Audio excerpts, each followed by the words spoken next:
Le ministre de la Santé publique a effectué une visite dans plusieurs centres de santé du district de la capitale Niamey. Objectif, apprécier concrètement les efforts engagés pour renforcer le système de santé, notamment à travers la mise à disposition de nouveaux équipements et l'amélioration des infrastructures.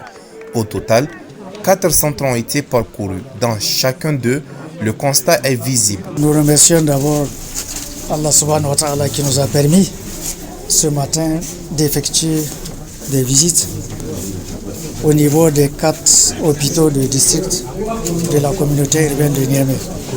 Bien sûr, il s'agit des 4 hôpitaux de district qui ont été construits, que nous avons construits donc récemment. L'objectif de la visite, c'est de voir à quel niveau nous sommes, à quel niveau de fonctionnalité ces différents hôpitaux de district se trouvent. Donc c'est la raison pour laquelle nous avons fait cette tournée.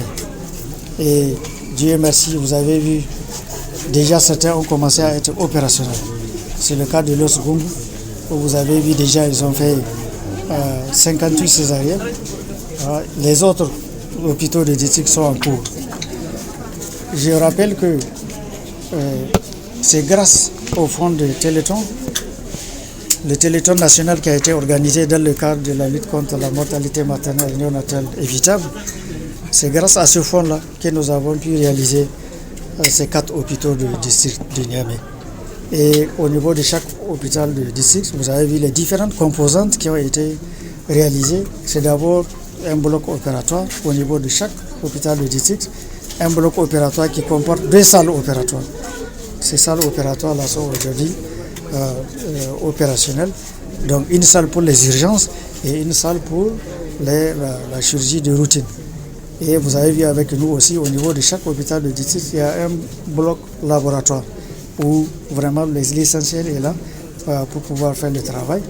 Il y a le bloc de néonatologie qui a été aussi construit et qui sont aujourd'hui équipés. En dehors de ça, vous avez vu que au niveau de chaque hôpital de district, on a réalisé donc un forage qui permet d'avoir de l'eau potable à tout moment. Nous avons réalisé aussi le réfectionnement de pratiquement toutes les maternités de ces 4 districts parce qu'il faut opérer mais dans des conditions d'hygiène. Vous avez vu pratiquement à tous les niveaux, vraiment l'hygiène ne fait pas défaut. Donc c'est propre et que ce qui a été construit, les infrastructures sont vraiment de très bonne qualité et l'équipement, comme je l'ai dit, nous avons presque fini d'équiper ces hôpitaux-là. En tout cas, équipement essentiel pour pouvoir prendre en charge les préoccupations d'urgence maternelle et néonatale.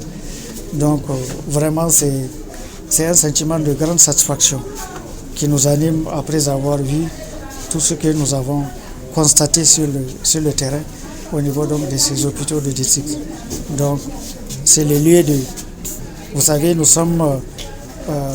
on est en train de célébrer l'anniversaire donc de la mise en route de la fête de refondation. Ça fait déjà 1 an. Et bien, c'est l'occasion pour nous de remercier nos autorités, au premier rang desquelles son excellent Jean-Daniel Abdraman Chani et son excellent M. Ali Maman Lamizin pour l'accompagnement qu'ils nous font dans le secteur de la santé. Et c'est le lieu aussi de remercier les initiateurs et tous ceux qui ont contribué pour mettre en place le fonds Téléthon là, qui nous a permis aujourd'hui de faire toutes ces réalisations-là. C'est une autre forme de financement du secteur de la santé. Il y a ce qu'on appelle le financement innovant. Donc le Téléthon là, c'est un financement innovant qui a permis donc de faire ça. Ça veut dire quoi? Si réellement les gens se mettent ensemble, si les Nigériens se mettent ensemble, nous pouvons réaliser beaucoup de choses. Une visite de terrain qui vient ainsi conforter la volonté des autorités de poursuivre les réformes engagées dans le secteur de la santé, entre modernisation des infrastructures, renforcement des équipements et amélioration des conditions de travail du personnel soignant. Les chantiers restent nombreux, mais les signaux envoyés se veulent encourageants.